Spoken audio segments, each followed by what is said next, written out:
There's something I've been turning over in my mind lately, usually in the evenings when the house gets quiet.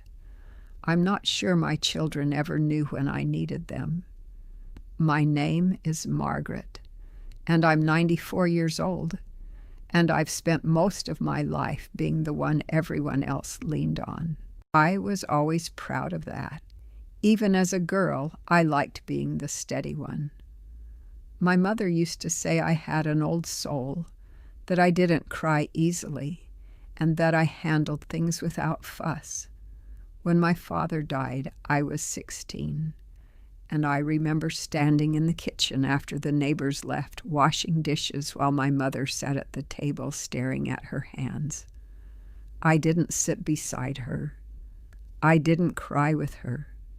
I just kept the plates moving through warm water and thought that was what strength looked like. That feeling followed me into marriage. My husband, Daniel, was a good man, quiet and hard-working, but he carried his worries in his shoulders and in the way he folded the newspaper a little too carefully at night. I learned to anticipate his moods, to smooth over the rough spots before they became arguments. If money was tight, I stretched it. If he was discouraged, I reminded him of what he'd already built. If he was distant, I told myself he was tired. When our children came, 3 of them in 5 years, I stepped fully into being dependable. I knew where every permission slip was, how each one liked their eggs, which teacher needed a gentle word and which one needed a firm one. I remembered birthdays, dentist appointments, library books, and fevers in the middle of the night. I kept the calendar in my head and the house running on quiet tracks. I don't remember ever asking for very much. There were moments, of course, when I felt tired in a way that went deeper than sleep. I would stand at the kitchen sink after dinner, the hum of the refrigerator behind me, and feel something like a small hollow space open up inside my chest. It wasn't dramatic. It wasn't even painful. It was just a sense that I was standing alone in the middle of a life that was very full. But I dismissed it. I told myself that was adulthood. That was motherhood. That was what maturity looked like. Daniel passed away when I was 68, a heart attack on a Tuesday afternoon. He had gone out to pick up a few things from the hardware store, and he never came back through the front door. For weeks afterward, the house felt like it had shifted slightly on its foundation. The clock ticked louder. The bed felt wider. I kept reaching for him in small, unconscious ways, like turning to make a comment about the news and realizing there was no one in the chair beside me. The children came, of course. They took turns staying the night, filling the refrigerator, handling paperwork I didn't understand. They were attentive and loving, and I made sure to tell them I was fine. I said it so often it became almost automatic. I'm fine. I've got it. Don't worry about me, and mostly I believed it. I could manage the bills. I could cook for one. I could drive myself to appointments. When the car finally felt like too much, I gave it up without complaint and learned the bus schedule.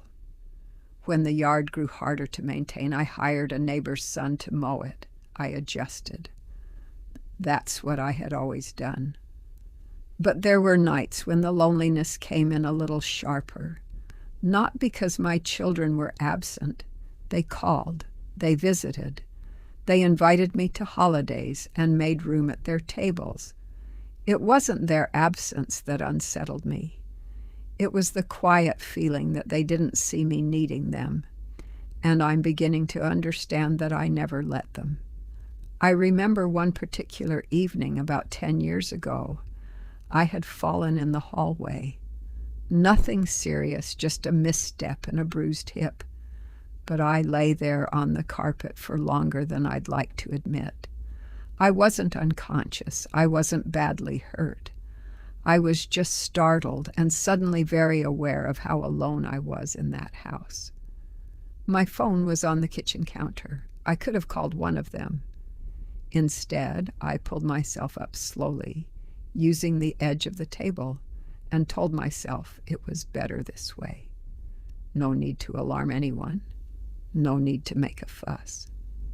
By the time my daughter called later that evening, I had already reheated some soup and was sitting upright in my chair. When she asked how my day was, I said, "Oh, quiet, nothing special." I don't know why I didn't tell her. It wasn't pride exactly. It felt more like protecting them from something I couldn't quite name. I didn't want to become the center of worry. I didn't want their lives to bend around my fragility. Over time, I think I convinced them of something that wasn't entirely true. I convinced them that I was unshakable, that I didn't require much beyond a weekly call and a ride to the doctor now and then. They thank me often for being such an easy mother. That's the word they use, easy. I smile when they say it, but sometimes I feel a small ache behind that smile. Easy can mean low maintenance. Easy can mean self-contained. Easy can also mean distant in a way no one notices. There were conversations I could have started and didn't. I could have told my son that after his father died, there were mornings I sat at the edge of the bed and felt unsure how to begin the day. I could have told my middle child that when she moved across the country, I cried in the laundry room so no one would hear me. I could have told my youngest that sometimes, on Sunday afternoons, the silence in this house presses against me like heavy air before a storm. Instead, I asked about their work, their children, their vacations. I listened carefully and made small encouraging sounds. The way I always had, I stayed in my role. I see now that I may have mistaken silence for maturity. I thought not burdening them was the same as loving them well. I thought holding my feelings close was a way of being strong. But strength, at least the kind I practiced, left very little room for anyone to step in. There's one memory that returns to me more often these days. It was my 75th birthday. The whole family was here, filling the house with noise and cake crumbs and children running down the hallway. At one point, I slipped into the bedroom to sit down for a minute. I felt overwhelmed in a way I couldn't explain, not unhappy, just flooded with the awareness that time was moving quickly and that these moments were becoming rarer. My eldest daughter came in to find a candle. She saw me sitting there and asked if I was tired. I said yes, just a little, and she kissed my cheek and hurried back to the party. I could have said more. I could have told her that I was afraid of how fast the years were passing, that I sometimes felt like I was already fading from the center of things. But I didn't want to darken the celebration. So I stood up, smoothed my dress, and returned to the noise. I don't think my children failed me. That's not what this is. They are good people. They learn to be responsible and thoughtful. I like to believe I had something to do with that. But I also see that they learned from me how to keep certain feelings tucked away. When my son's marriage struggled for a while, he told me only the practical details. When my daughter was overwhelmed with work, she minimized it. They show me the manageable parts of their lives, the pieces that won't worry me too much. I recognize that instinct. It's my own, handed down quietly. Now that I am 94, I feel the edges of my independence softening. I move more slowly. I forget names I used to recall instantly. I sit in this chair by the window and watch the same stretch of street for long periods of time. There are days when I wish one of them would simply arrive without being invited, not because I can't manage, but because I don't want to manage alone anymore. And yet, when they call and ask, "Do you need anything?" the answer still rises quickly to my lips. "No, I'm all set." It comes out almost cheerful. After I hang up, I sometimes sit with the phone in my lap and wonder what would happen if I answered differently. If I said, "Yes, actually, I'd like some company. I don't feel very steady today." I imagine the silence on the other end, the shift in their voices. I'm not sure whether I'm more afraid of worrying them or of discovering that they don't quite know how to respond. There's an unfinished conversation between us, though none of us have named it. It isn't about money or health or inheritance. It's about need, about whether it's safe even now for me to let them see that I am not only the one who gives. I don't know if I will ever have that conversation. Old habits settle deep in the bones. But as I sit here in this quiet house that has held so much laughter and so many ordinary days, I find myself wishing they had known me a little less as dependable and a little more as human.